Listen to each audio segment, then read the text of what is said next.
Fala pessoal, sejam muito bem-vindos ao podcast O Pai Old School. Vamos começar hoje o episódio 119 e hoje a gente vai falar sobre lições de liderança paterna, o pai silencioso. Isso aqui é uma referência, né? Essa questão do pai silencioso é uma referência, uma analogia que eu pensei. Aquelas situações onde você lembra da sua infância, que o seu pai ou a sua mãe eles não precisavam nem falar nada, né? Qualquer coisa que eles queriam comunicar, né? Eles comunicavam com o olhar. Geralmente na hora de dar uma bronca, ou na hora de intervir em alguma coisa, ele só olhava e você já sabia exatamente o que estava acontecendo, né? Que você estava fazendo alguma coisa errada, se por acaso você precisava parar o que você está fazendo e fazer outra coisa, se houve uma reprovação de alguma forma. Então, esse símbolo, né, do pai silencioso, ele vem disso, né? E vem de uma questão também que é muito estranho e muito esquisito que um pai precise ficar berrando e esgoelando com o filho e tal. Na verdade, a linguagem que a gente precisa usar e tanto a linguagem verbal quanto a não verbal, né? Ela, quanto mais clara e mais simples e mais direta a gente conseguir desenvolver isso com os nossos filhos, melhor, né? Senão a gente fica gerando muito ruído. No final das contas, eles não sabem o que fazer, porque a gente não foi objetivo, a gente não foi simples, né? Na hora de dar alguma ordem, de fazer alguma coisa, de orientar de alguma forma, né? Então, essa é a ideia do pai silencioso, né?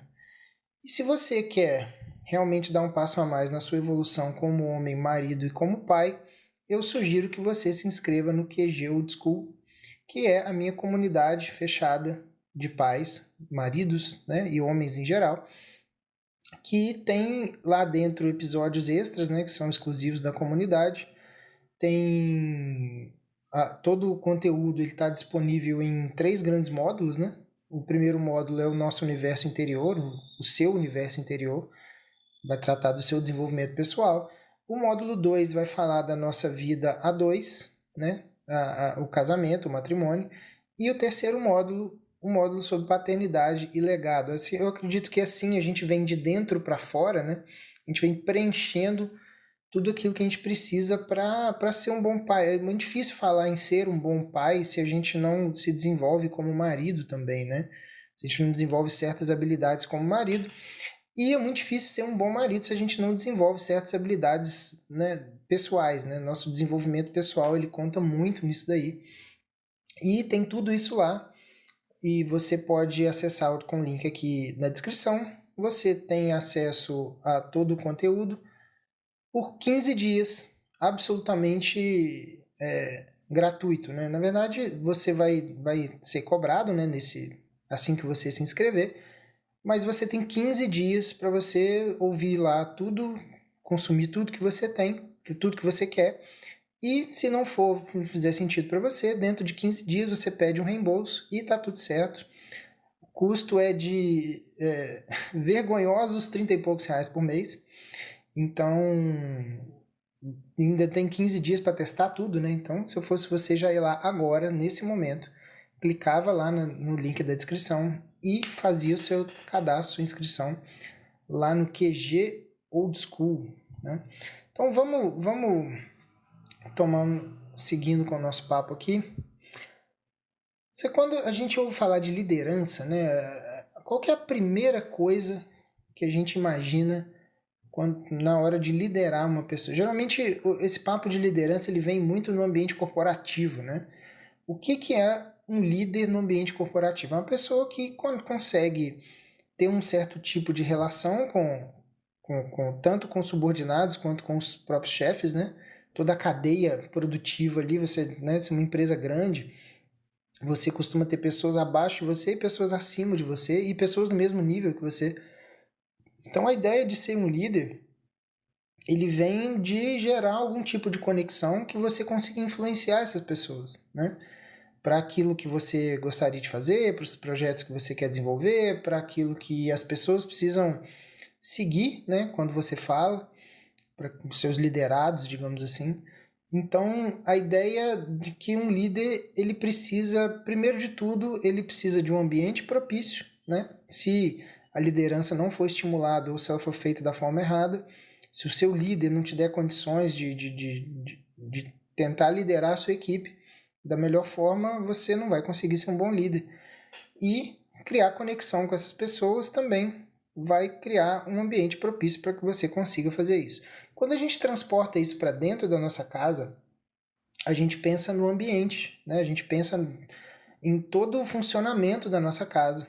E a gente precisa pensar no que os educadores, né, e o pessoal que é específico dessa área de desenvolvimento infantil, eles costumam chamar dos 4 hábitos básicos, né? Você precisa ter os 4 hábitos básicos de forma redondinha, né? Tudo como se fosse uma engrenagemzinha rodando, para que aí sim, beleza, aí a sua criança vai estar bem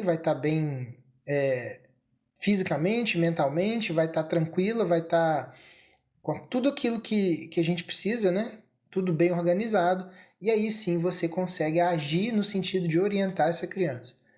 É muito difícil, né? Eu vou falar aqui dos 4 hábitos e a gente vai bater um papo sobre eles, mas é muito difícil se algum deles estiver muito desorientado, muito desorganizado. É muito difícil que você tenha uma criança pronta para ser liderada. E é por isso que o ambiente é tão importante e é por isso que eu quero começar esse papo de hoje falando basicamente sobre esses 4 hábitos, porque sem isso aqui, cara, é como se você estivesse jogando no nível hard, sabe? Você tá num jogo onde você poderia colocar no modo easy, né? Na época, quando a gente tinha os jogos lá de Super Nintendo dos anos 90, a gente tinha tudo em inglês, né? Então a gente acostumou a falar no level hard, level easy e tal, mesmo sem saber direito o que a palavra significava. Você pode jogar no easy, mas você, né, pelas condições que você mesmo cria, você acaba jogando no level hard, né? Isso vai causar muito estresse para você, para sua esposa. Isso vai gerar briga, vai gerar desentendimento, vai gerar problema. Então, eu acho importante a gente já tirar logo de cara isso daqui, para a gente depois começar a falar das noções de liderança propriamente ditas, né? Quais são os 4 hábitos básicos de uma criança? A gente vai falar de sono, a gente vai falar de alimentação, a gente vai falar de higiene e a gente vai falar de ordem. E aí eu vou explicando basicamente o que eu entendo aqui, que sejam as melhores formas de lidar com isso aí, né? Porque, de novo, sem isso aqui, você não vai estar lidando com uma criança que esteja na plenitude das suas faculdades, né? Então vai ser mais difícil guiar essa criança, vai ser mais difícil conseguir fazer com que ela te entenda e te obedeça e tudo mais. O sono. O sono, cara, eu não sei porquê, mas me parece que é um grande tabu, né? Entre, principalmente mães, né? Geralmente é mãe que é mais emocionada com essas coisas de sono. Por quê? Porque muitas vezes elas têm muita dificuldade de organizar o sono da criança, organizar a rotina da casa para o sono da criança funcionar. E aí eu vejo muito isso, né, quando aparece para mim conteúdos nos rios, por exemplo, falando sobre sono, geralmente algum especialista, algum psicólogo, pediatra, alguém desse nicho, né, de criação e desenvolvimento infantil, falando assim, olha, seu filho deveria dormir muito, alguma coisa entre 10 e 14 horas por dia, né, dependendo da idade, se for muito novinho, precisa mais. Se for mais velho, aí precisa um pouco menos, mas no geral, nenhuma criança até, sei lá, até 13 anos de idade deveria dormir menos do que 10 horas por dia. Isso é um negócio assim que não, a criança não vai funcionar bem. A interrupção desse ciclo natural de sono dela, o organismo dela vai interpretar isso como uma fonte de estresse. A gente fica assim. Imagina a criança que não entende direito o que está sentindo, não entende por que está sentindo aquilo, não consegue verbalizar aquilo direito, não consegue ter a consciência do que o corpinho dela está pedindo. Ela vai ficar incomodada, vai ficar estressada, e é muito difícil você conseguir organizar a obediência e a liderança de uma criança dessa, né? Então, o corpo da gente, quando a gente fica sem dormir a quantidade necessária, ele começa a emitir uns sinais de marcadores inflamatórios. Eu não vou saber detalhe disso aqui, mas é como se você tivesse sob estresse o tempo todo. E ninguém consegue se desenvolver bem desse jeito.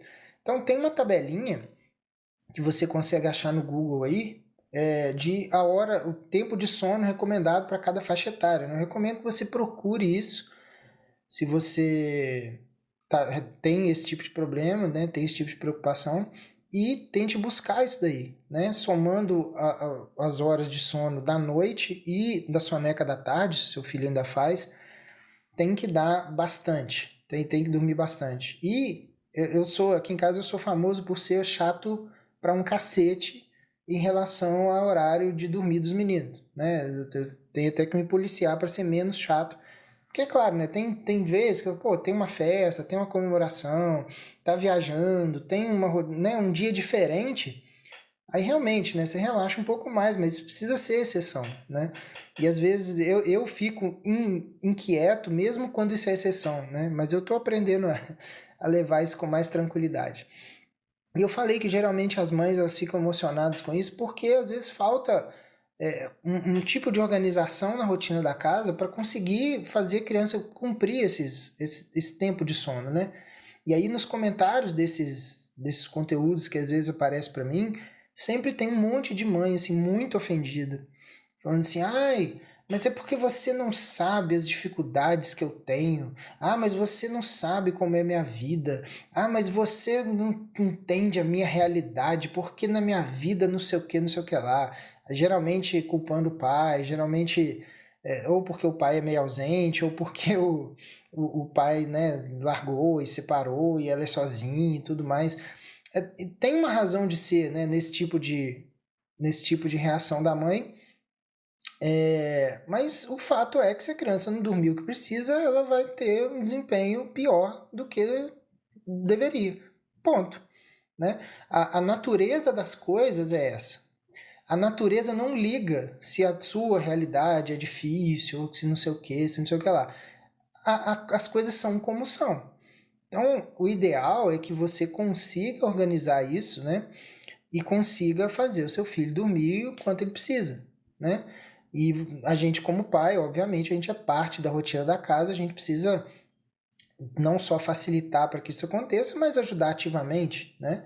Conseguir dividir os fardos, dividir os problemas, dividir as tarefas e conseguir organizar isso e ajudar a organizar isso da melhor forma, né? O filho é dos dois, né? Vai se desenvolver bem ou não, sendo você ajudando ou não, né? Então, é melhor que ajude é melhor para todo mundo, tanto para a mãe quanto para o filho, quanto para você também. Você vai se sentir mais útil, vai se sentir mais parte da casa, vai se sentir mais importante, né? Então, assim, para ficar emocionado em relação a isso, beleza, faz aí do jeito que você quiser, só não reclama depois, porque o moleque vai virar o demônio, né? E é natural que isso aconteça. Eu peguei até um trechozinho aqui de um blog de um pediatra, ele falando assim, ó, as alterações, presta atenção nisso aqui, as alterações de humor e apetite, desatenção nas atividades escolares e cotidianas, além de problemas de crescimento, são sintomas muito claros de falta de sono. Então, cara, olha só, o humor da criança vai pro saco, o apetite dela vai pro saco, ou aumentando ou diminuindo. Desatenção na escola e com coisas do cotidiano. Problema de crescimento. E aí provavelmente vai envolver também problema de desenvolvimento do cérebro, né, para aprender e tal.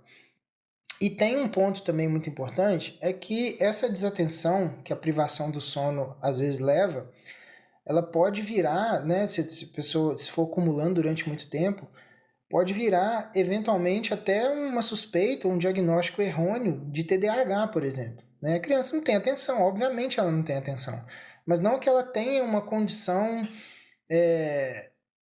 de TDAH naturalmente pela conformação do cérebro dela, mas é porque o cérebro dela não está funcionando direito, né, com a questão da atenção, porque ela está com os hormônios todos bagunçados, porque ela não dorme. Né? Então, assim, acontece muito dos pais não conhecerem direito os próprios filhos, porque eles simplesmente nunca viram aquela criança descansada e calma e bem. Então, eles acham que a criança é agitada, que é não sei o quê, que ela é sem educação, que ela não obedece, que ela é o demônio, que ela é agitada, que ela é não sei o quê.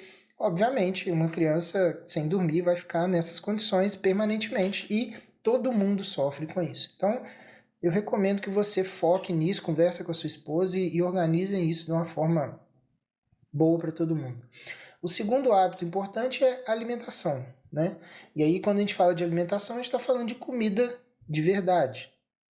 Eu levo os meninos para a escola, às vezes eu saio com eles 10 para 7 da manhã, 7 e pouquinho, e eu passo na rua e eu vejo muita criança, né? Geralmente muitos pais, muitas mães levando criança na escola nesse horário também, e a criança tá andando na rua de mão dada com a mãe com um pacotinho de fandangos 7 horas da manhã no meio da rua.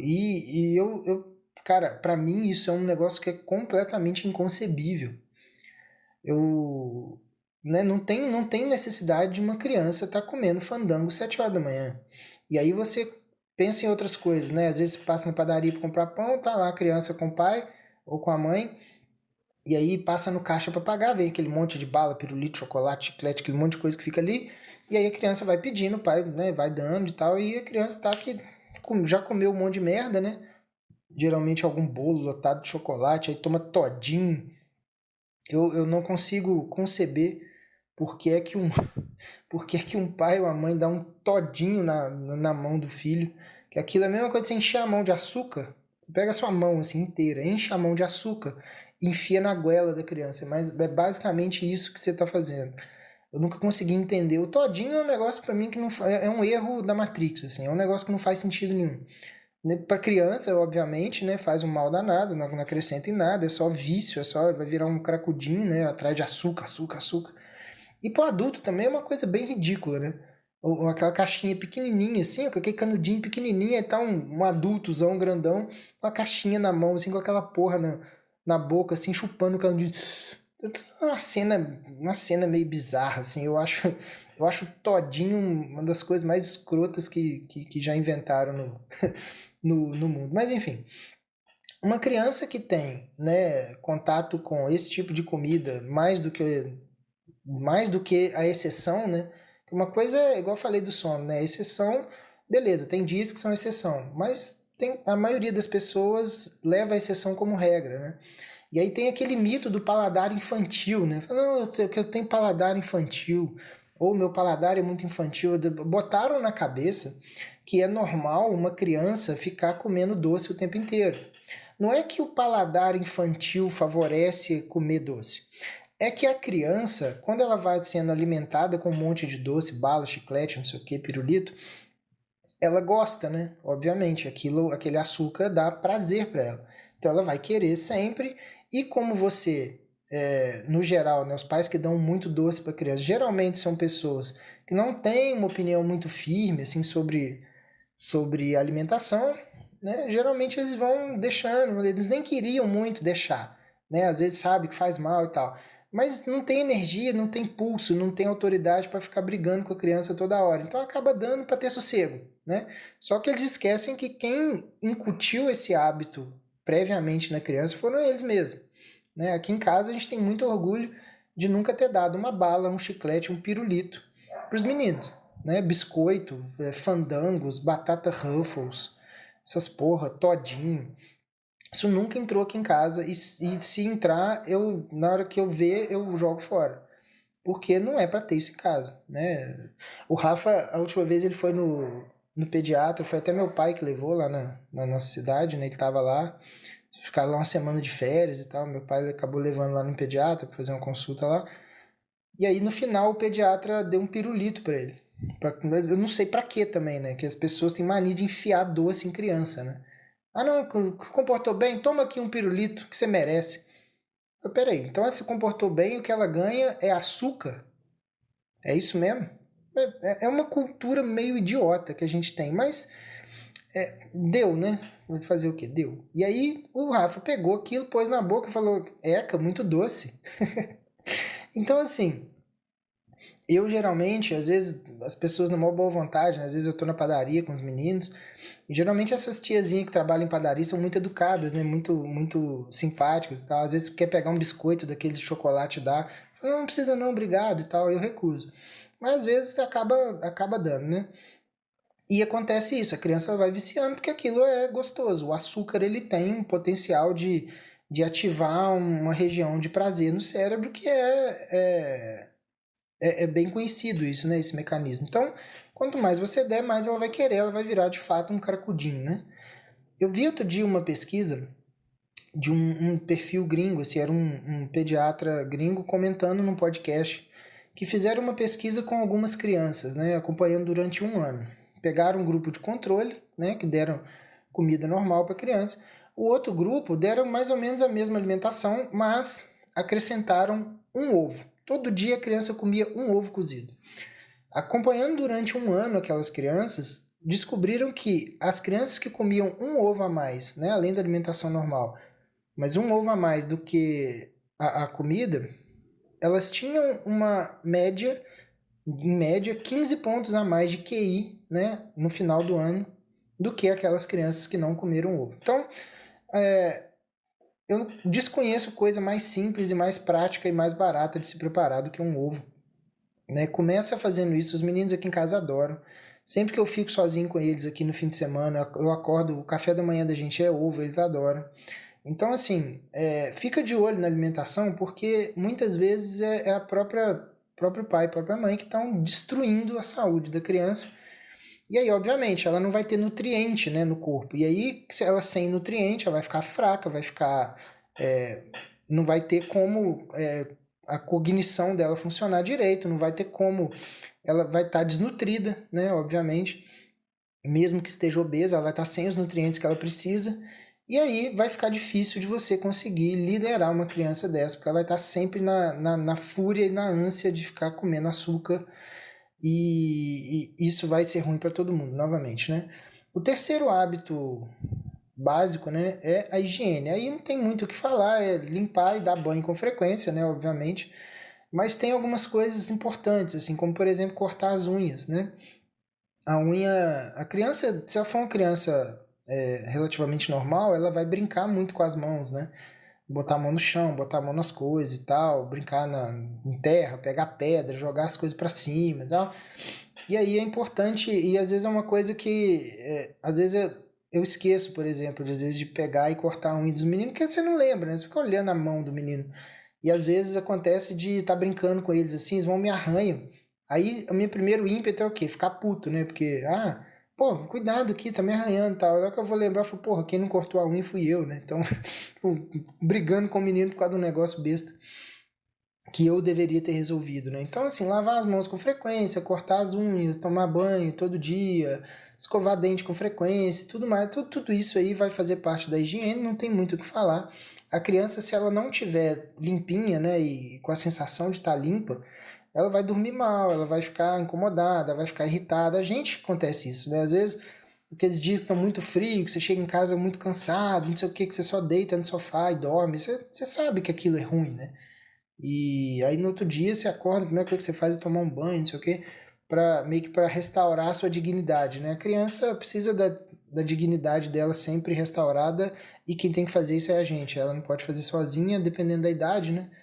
Então é importante que a higiene seja um ponto a ser observado, né? E o último ponto dos hábitos básicos seria a ordem, né? E aí a gente pode entender a ordem como rotina. E é engraçado porque quando se pensa em criança, né, no senso comum, se pensa num serzinho muito rebelde, muito teimoso, que não quer fazer as coisas, não sei o quê. E a verdade que eu descobri nos últimos quase 4 anos, né, o Rafa vai fazer 4 anos, mas assim, desde que os meninos chegaram, desde que eu estudo sobre desenvolvimento infantil, sobre paternidade e tudo mais, é impressionante como a criança adora rotina, como ela adora ordem, ela adora padrão.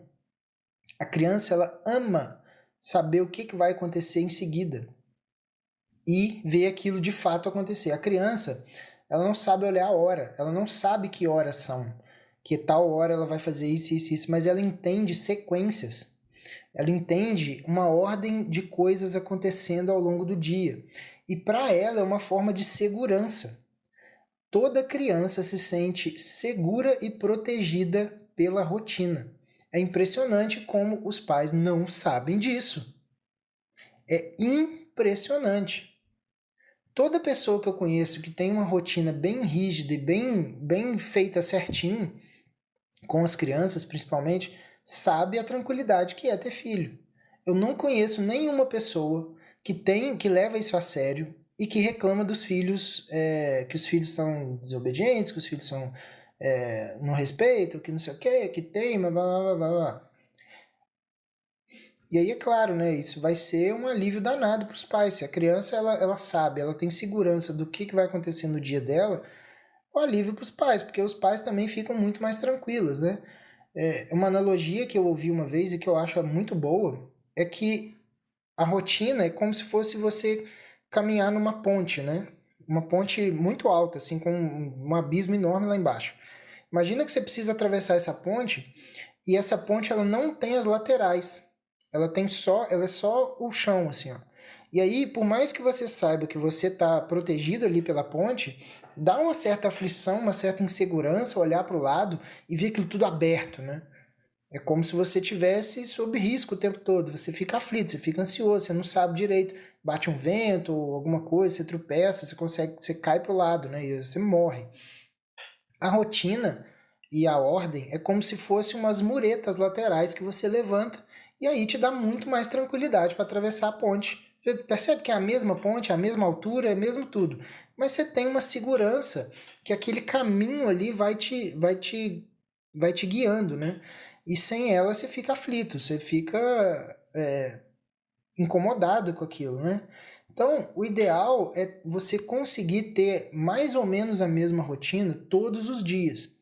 E aqueles dias que forem dias muito diferentes, né, dias fora do padrão e tal, tentar pelo menos manter a rotina da noite padrão, né? Pelo menos obedecer a rotina da noite. Principalmente a questão do jantar, depois o banho, depois cama. Né? Quando você ajusta tudo isso, é como se você estivesse navegando a favor de uma correnteza. É muito mais fácil você conseguir levar a sua criança bem, né, no dia a dia quando você segue essa rotina dentro da tranquilidade. É claro que vai precisar sempre de ajuste, de cuidado, né? A criança às vezes tá cansada, não sei o que, você precisa acolher, precisa fazer não sei o que. Mas o esforço para lidar com aquela criança é sempre muito menor, né? Então isso é muito importante. Então, ditos essas quatro coisas, além de fazer isso não está no que o pessoal chama de 4 hábitos básicos, né? Mas eu queria deixar um disclaimer aqui que também vejo pouca gente comentar disso e é uma coisa muito importante, que são os saltos de desenvolvimento. A criança, ela tem alguns momentos, pelo que eu entendi, nesses saltos, que o cérebro dela está desenvolvendo numa fase crítica. Então ele está fazendo algumas sinapses, algumas ligações, algumas coisas que são muito importantes para a criança. E aí, esses momentos são momentos que a gente chama de salto de desenvolvimento. Isso está tudo mapeado. É só você jogar no Google, fazer saltos de desenvolvimento. E é batata, cara. Toda vez que os meninos começam a ficar um pouquinho mais agitados, é claro que até os 2 anos, né, isso é mais frequente, tem mais saltos, depois vai ficando mais espaçado, mas assim, toda vez que eu via que os meninos estavam muito agitados, mesmo com a rotina, mesmo com o sono, né, você vê que eles estão um pouquinho mais agitados, estão um pouquinho diferentes, estão um pouquinho, né, fora do padrão deles. Aí eu vou pesquisar e eu vejo que eles estão em algum salto. E o salto é um negócio que é meio mágico, assim. A criança fica muito agitada 2, 3, 4 dias e logo depois ela quando passa o salto, ela acalma e ela aprende uma coisa nova, uma coisa muito importante. Né? Dá uma olhada lá, cara. Você vai se escandalizar com esse tipo de conhecimento e como ninguém dá valor para esse tipo de coisa, né? Inclusive pessoas da área da educação mesmo, professores e tal. Você vai conversar com o professor, a criança está agitada, não sei o que. Ele fala, não, mas é que ele está no salto de 1 ano e 11 meses, né? Então ele está meio agitado mesmo e daqui a pouco passa. Aí a pessoa olha assim, ah, tá. Então tipo assim, é muito importante isso e está disponível. É informação que está grátis aí, é só procurar. Beleza? E aí, beleza. Então, depois de estabilizar e ajustar as grandes variações da criança e do ambiente, a gente agora vai começar a ajustar a nossa conduta para que a gente consiga ser um pai silencioso. Né? A diferença, o antagonismo que eu faço, né, do pai silencioso é com o pai autoritário. O que é um pai silencioso? pai silencioso, ele é muito diferente daquilo que se imagina para um pai. Quando eu falo, por exemplo, pai old school, né?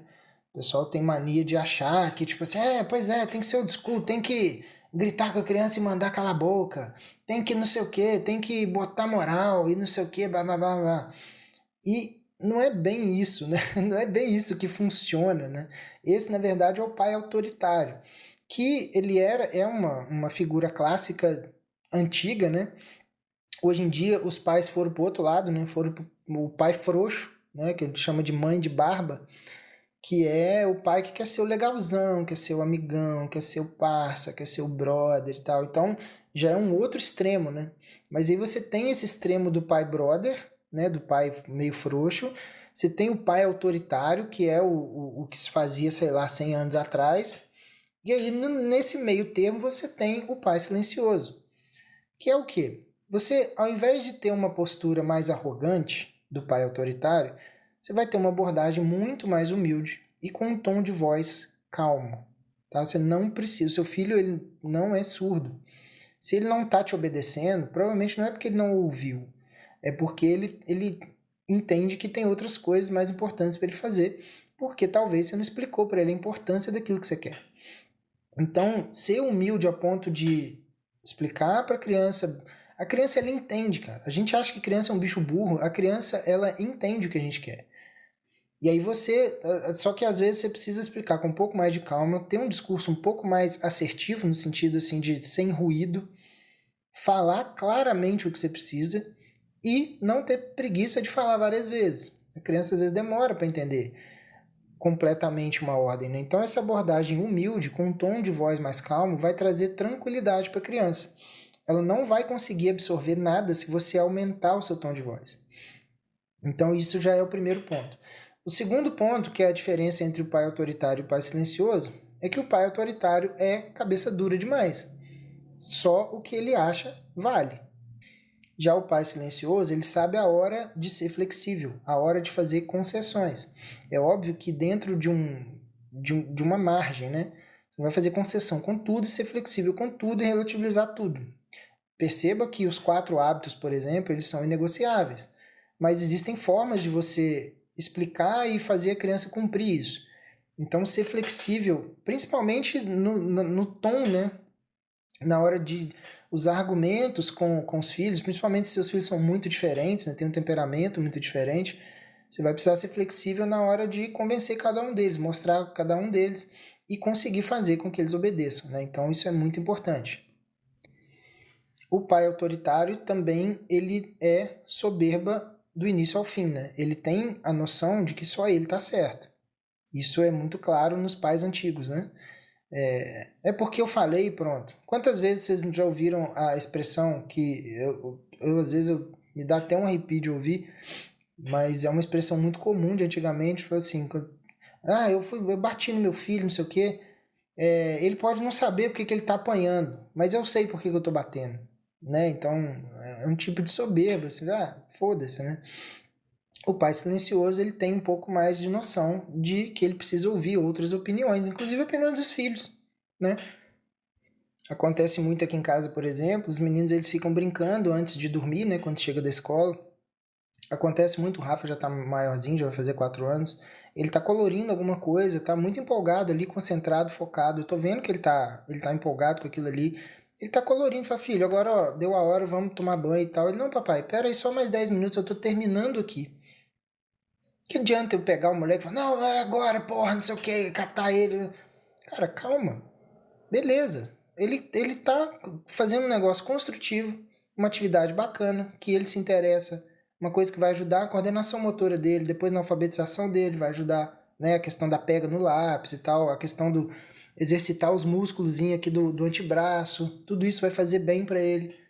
Pô, será que eu não posso pegar e ir adiantando alguma outra coisa, já fazendo a mamadeira na hora de dormir, porque eu sei que vai precisar depois do banho, né, vai mamar para dormir. Tá, beleza, filho, mais 10 minutos aí a gente vai. Aí eu vou fazer outras coisas, né? Minha esposa vai separando a roupinha para eles dormirem, pijama, eu já faço uma madeira e ele fica ali. E não acontece nada, entendeu? Às vezes é só uma questão de ego mesmo que a gente precisa controlar para a gente conseguir criar um ambiente melhor em casa. Isso é liderança. Isso é ser um líder. né? Então, você ouvir a opinião do seu filho, muitas vezes, é só um tipo de ajuste que você vai fazer. Não é claro que você vai ouvir a opinião do seu filho para tudo, né? Isso não é ser líder, isso é ser um bocó. Mas muitas vezes, cara, você consegue adaptar certas coisas ao gosto deles, à realidade deles. Então, é isso, né? Outra coisa do pai autoritário também é que ele é muito centralizador, né? Ele traz tudo para a decisão dele. E o pai silencioso, ele tem muito mais facilidade em dar autonomia para os filhos. Eu acabei de dar um exemplo aqui, né? Outra coisa importante é o pai autoritário, ele fica só distribuindo ordens o tempo todo. Ele manda, né? O pai silencioso, geralmente, ele lidera pelo exemplo. Ele é a pessoa que vai ser o exemplo para o filho de como ter a conduta. Se você quer o seu filho educado, falando baixo, sem fazer barulho, adianta você fazer isso gritando o tempo todo? Se você fala alto, você grita, você atropela os outros falando, você não ouve ninguém, ele vai ser exatamente igual a você. Tem muita coisa, cara, que eu vejo o Rafa explicando pro Heitor, né? O Heitor é mais novinho, o Rafa explicando para ele muita coisa que são coisas que ele me vê fazendo. São coisas que eu já falei com ele, obviamente, mas que ele me vê fazendo o tempo todo. E ele explica pro mais novo. Então, assim, você liderar pelo exemplo é fundamental. Porque a criança não tá nem aí pro que você fala, cara. Ela vai querer copiar você o tempo todo. Isso aqui é até mais importante, eu sei que isso é um jargão até do mundo corporativo, né? Mas isso na família é infinitamente mais importante. Porque a única forma da criança aprender de fato qualquer coisa vai ser pelo exemplo, vai ser copiando você. E aí você vai poder ser cada vez mais silencioso, porque você não vai precisar ficar dando ordem o tempo todo. Você vai só fazer as coisas do jeito certo e ele vai te seguir, né? E por último, o pai autoritário ele vai focar em ser o comandante supremo da casa, né? Ele tem orgulho de bater no peito e falar que não, porque não sei o quê, porque meus filhos me obedecem pra caralho, não sei o quê. O pai silencioso, o foco dele já é em construir uma espécie de um relacionamento que vai tender a ser mais duradouro, né? Você vai ter o seu filho sob a sua liderança de uma forma muito mais perene se você construir relacionamento com ele. E relacionamento é uma via de mão dupla. Um relacionamento nunca é uma coisa forçada de cima para baixo. Então, eu queria deixar aqui só um exemplo que aconteceu recentemente para ilustrar isso tudo, né? Sei que eu já dei alguns exemplos aqui em cada item, mas o caso do Rafa e do Heitor lá na cidade da minha esposa. Agora, no Dia dos Pais, né? Foi domingo passado, dia 11. Eu tô gravando isso aqui no dia 18, né? Foi semana passada, tem exatamente uma semana. Aconteceu tudo ao contrário do que eu tô falando com vocês aqui. A rotina deles foi pro saco. Tudo ao contrário não, né? A rotina, basicamente. Porque a alimentação, eles comeram basicamente o que eles comem, né? Isso aí não foge muito. A rotina foi pro saco. O sono deles foi pro saco. E a higiene não. A higiene a gente manteve e a alimentação também. Mas a gente viajou para a cidade da minha esposa no sábado, né? No dia 10. E a gente foi passar lá o fim de semana com eles, né? Do Dia dos Pais. O pai dela ainda é vivo, né? E a gente foi para lá. E foi muito legal, cara. Muito agradável. Uma cidade muito pequenininha. Um lugar onde o tempo não passa, né? Você vai para uma cidade muito pequena. O dia dura 412 horas.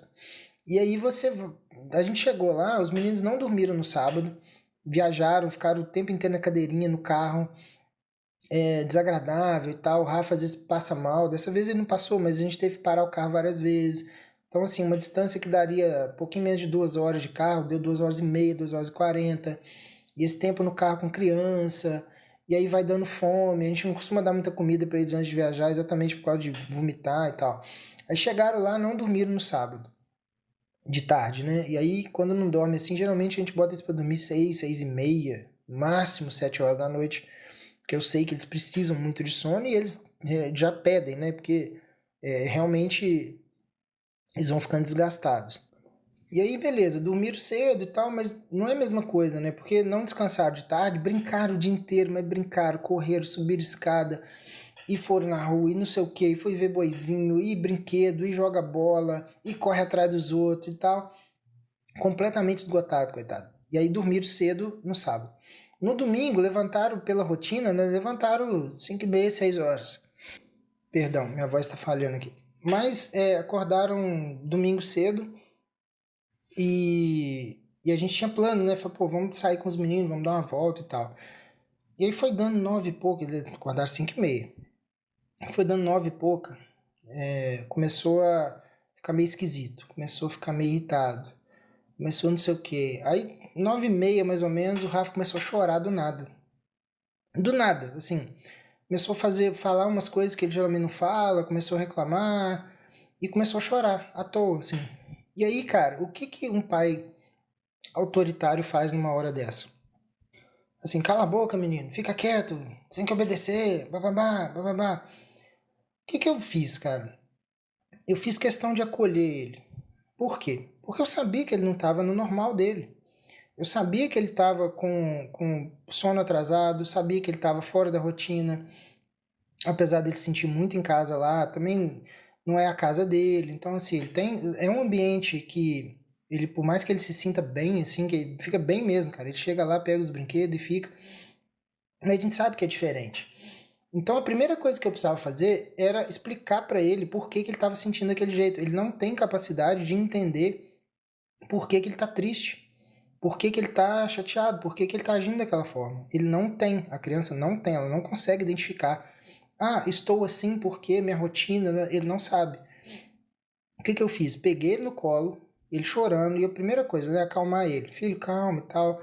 Fica tranquilo, vem cá, pai, aqui, vamos conversar. Aí tirei ele do ambiente, né, da bagunça, da brincadeira e tal, fomos para um lugar quietinho. O que que tá acontecendo? Não sei o quê. Eu falei, filho, isso aí é cansaço. Você tá fora da rotina, você tá cansado, a gente viajou muito, você brincou muito ontem, você acordou muito cedo hoje. Isso é cansaço, a gente precisa dormir. Você quer dormir com o papai? Na hora ele falou assim, quero. Tipo, ele mesmo entendeu, depois que eu expliquei, que ele precisava fazer uma outra coisa e que ele não estava fazendo porque estava fora da rotina. Então, o que que eu fiz? Eu criei conexão, eu acolhi ele, e aí depois eu direcionei ele para onde eu queria, que era dormir. E aí o Heitor também, olhando aquilo, eu vi que ele também estava um pouco mais agitado. O Heitor é mais expansivo, né, do que o Rafa, tem mais energia e tal. Mas eu percebi que ele estava também um pouquinho diferente. E aí eu chamei o Heitor, falei, Heitor, olha só, o papai vai levar o Rafa para dormir. O Rafa tá cansado, a gente viajou muito, a gente acordou cedo hoje. Você quer dormir também? Aí ele, quero. Os dois, e o Heitor tem 2 anos, né? O Rafa já vai fazer 4, já entende melhor. O Heitor quer dormir também. Fiz uma mamá, deitei com eles, dormiram. Dormiram 2h30, direto. Apagaram, assim, completamente. E aí foi muito tranquilo, porque depois acordaram, almoçaram, ficaram de boa, deram uma descansada, pegamos a estrada de volta. A estrada de volta foi muito tranquilo, porque eles estavam descansados. Viemos ouvindo música, cantando e tal. Mais 2h30 de estrada. Um tipo de um fim de semana desse, que geralmente, né, quando você não tem as ferramentas certas para manejar a criança, né, nessa situação, muitas vezes é o pesadelo de muitos pais. Principalmente para quem tem 2, 3 filhos, né, e passa muito aperto com isso. Então, o que eu queria deixar de mensagem com esse podcast é exatamente isso. Com as ferramentas corretas, a gente consegue conduzir melhor os meninos. Mas existe um monte de pré-requisito antes da gente conseguir falar assim, vamos fazer tal coisa? E aí a criança falar, vamos. Existe todo um mundo, né? Isso é tipo a ponta do iceberg, e embaixo aquela placa de gelo enorme, que sem ela você não consegue ter o iceberg flutuando, né? Então, um conceito muito importante, né, que eu aprendi desde muito cedo, graças a Deus eu sempre dei a sorte, né, de encontrar algumas fontes que são fontes corretas, né, que nesse caso aqui, por exemplo, sobre autoridade e obediência, foi uma coisa que eu bebi muito da Montessori, né? A Montessori vai falar que a obediência da criança, ela vem de um olhar de admiração que a criança vai ter pelos pais. A criança só obedece quem ela admira. E esse é o ponto, né? Se você é uma pessoa admirável, seu filho vai ser obediente. É bem simples assim. Só que se você não fizer questão de ser uma pessoa admirável, principalmente lidando com os seus filhos, que é muito fácil a gente olhar de cima e falar, é criança, foda-se, aí faz de qualquer jeito. Mas se você conseguir cultivar isso neles, a obediência vai ser um passo natural, né? A ideia que vai passar na cabeça da criança é algo do tipo assim, cara, meu pai é tão legal, tão confiável e me traz tanta estabilidade que para mim é melhor que eu abra mão daquilo que eu quero, da minha vontade para fazer o que ele está falando para ser feito. Entende? E essa posição, ela é uma posição que você precisa conquistar com a criança. Você não vai conseguir impor isso nela. A imposição, ela funciona por um período curto. Você consegue, às vezes, claro, né, numa emergência, numa situação muito atípica, você consegue forçar a criança a fazer o que você está querendo. Principalmente se envolver alguma coisa perigosa e tal. Mas, no geral, isso não funciona o tempo todo. A criança vai ficando estressada e vai ficando ressentida com você. Porque ela sente que está sendo atropelada o tempo inteiro, né? Então, o caminho mais duradouro, como eu falei, para criar conexão é esse tipo de empatia mesmo. Né? Levar a criança a sério. Levar ela a sério no sentido de acolher e conduzir ela para melhor forma, melhor caminho. Né?